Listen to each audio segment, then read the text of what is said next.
Welcome back, YouTubers, to my channel of an everyday life of an Aspie. If you've been following me right now, as you're fully aware, basically I'm all about the life mental health series versus basically my everyday life encounters of my everyday struggles and experiences with my everyday conditions of Aspergers syndrome, OCD, depression, anxiety, and the like, which I'm hoping to share with you all right now, basically close to my heart of my everyday journey, what it's like and everything else, of some everyday topics, as well as along the way that may be of value to you as a motivational educational tool, regardless what it may be, of these everyday struggles that we all encounter, of whatever it may be. If you've been following me right now and you don't know me,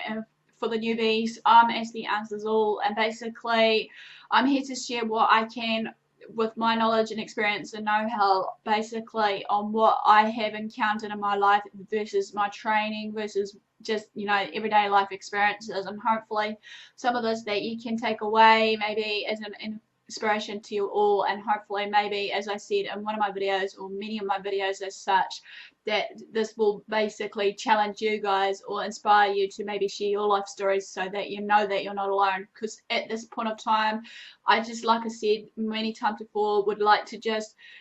you know, invite you all in just to not feel judged, criticized, and the like, so that, you know, this community of my channel basically will be of good value and use to you all. So no further ado, as promised, as I said to one of the people in the group that I've been on the Facebook page, basically I've been doing my research more based on Aspergers syndrome and sleep, of the different, you know, sleep types and the like, basically, and what all this will be covering right now under that topic will be like, maybe for example, is the different type of sleeps, you know, forms and types of sleep, of the sleeping disorders, basically the causes and triggers of these sleeping disorders as such, basically the treatments that go with it, maybe some superfoods to help with your sleeping if you know, are down and really tired and all that, my thought patterns about, you know, the reasons to why many of us people with Aspergers syndrome, autism, and the like, or even just many everyday people that may be able to relate to, you know, why,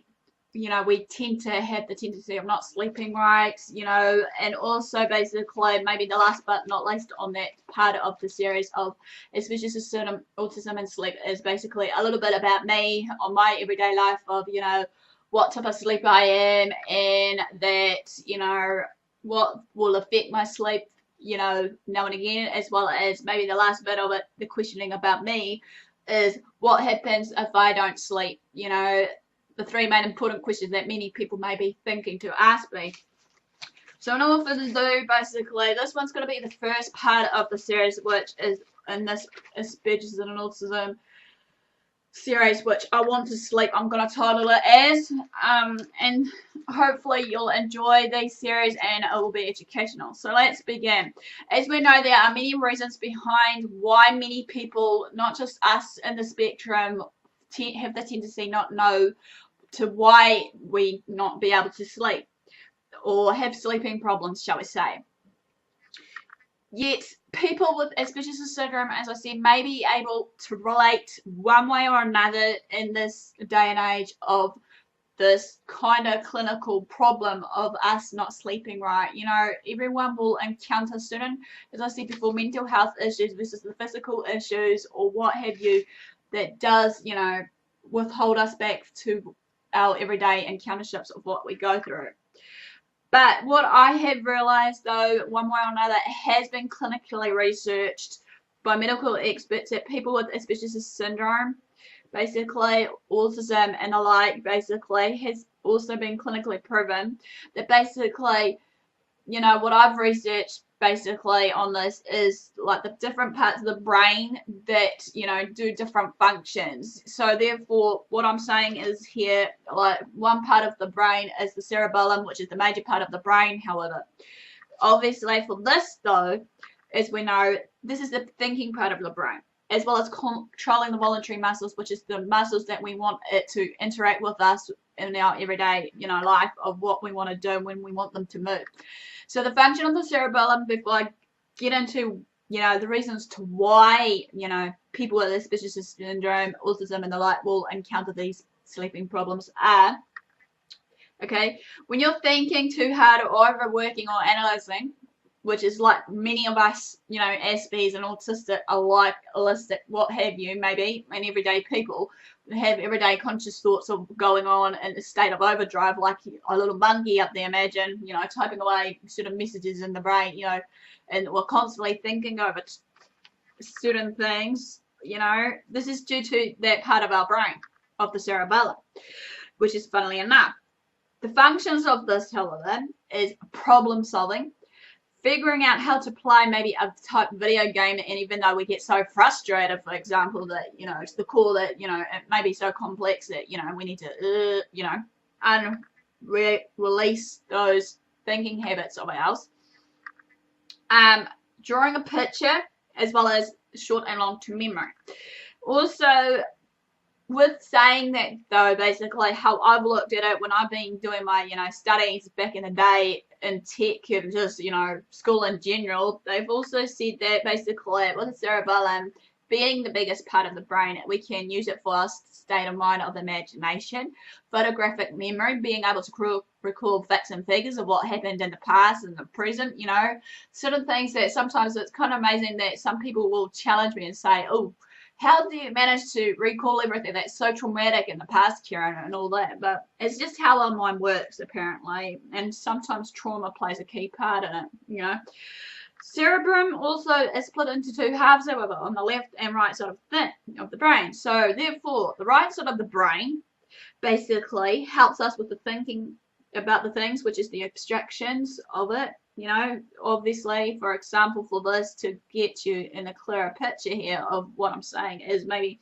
you're abstracting things like your music, you know, the colors and shape, while the left side of the brain, as I said before, is the more analytical, the thinking powerhouse to do with maths, logic, and reasoning, as well as speech. Right. The cerebellum, I'm going to briefly touch on also, is in the back of the brain, which is below that cerebrum that I just mentioned, and it's the smaller part of the brain. The functions for this is controlling balance, movement, and coordination. Right. To be aware, though, with these key factors that I've just mentioned, or the reasoning to why people with Aspergers syndrome, autistic, and the like, maybe for, you know, people having trouble sleeping at night, you know, as I said before, one of the key factors maybe is our mind is racing constantly every single day, you know, day in, day out, and that basically we're processing what we've done in the day, or we're processing what needs to be done next in the next day, or just, you know, regathering our thoughts to the point that, as I said before, the vivid imagination, and that then ties us out to the core. Also, basically, as I said before, another one is basically with our photographic memory, we perceive things differently and see things in a different light. You know, be it, you know, some autistics versus people that are has Asperger's syndrome, basically may be able to see things in a naked eye of patterns and shapes more than, you know, normal everyday neurotypicals maybe. You know, most of the time, most of us can recall in our memory bank of what has happened in the past, present, and what have you, as I said. Sometimes, 9 times again, while that, you know, thinking process is going on, we're gathering our thoughts, we're processing our time, you know, just over time thinking, you know, what the hell are we going to do in the next stage of our, you know, thing. Sometimes some of us may think too far ahead of ourselves, like, you know, thinking about our plan and the future and whatnot. Just maybe things in our mind naturally, you know, that causes us to stress and panic, you know, and get really anxious. That's another part of it. Stress, panic, anxiety, you know. I don't mean to say, though, however, that people with Asperger's syndrome, autism, might be on that overstate of overdrive of this. Some people with Asperger's syndrome or autism may be able to control these feelings. Some of them may not be able to, but then again, as I said, sometimes some things can bring out the intensity of what we may have encountered or experienced. Another one is maybe a change of our routine. That's why we're not sleeping right, or changing the environment. You know, basically, for example, like I said in my book, basically from time to time when I was growing up, I was actually transitioning and actually moving around so much, you know, in my time when I've been, you know, around. Sometimes in that change of routine, while it causes us to have sleepless nights, you know, they can be really exhausting as well. And last but not least, it could be just maybe with depressed about something, or depression as such,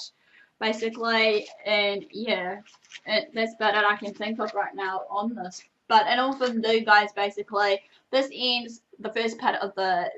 autism Asperger's sleep. I can't sleep. Give me the like for thumbs up for support, that you're showing that you're engaging. Basically, feel free to comment below for some of the things that you may have encountered that cause you not to be able to sleep right and whatnot. You know, if it's similar to me, maybe in the next video over, hopefully to share in part 2. Also, feel free to subscribe to my channel for the daily, weekly vlogs, hopefully. But as I said, I can't always guarantee or promise that it will always come out due to change of schedules all the time. So bear with me. Also, feel free to share the videos along to your friends and family that you may feel is needing these type, you know, advice or tips along the way, or whatever the case may be. Also, follow me on Twitter, Facebook, and also just feel free to private message me on Facebook, AspeieAnswersAll, maybe just to have a talk to me, or vice versa. You just want to rant or rave, or even just maybe share something that's close to your heart that you feel that maybe is of relevance for the topics. So in order for you to do, love what you do what you love one another, forgive one another. Thanks for watching. Have a great day. Thanks for your support, and I'll see you all again soon.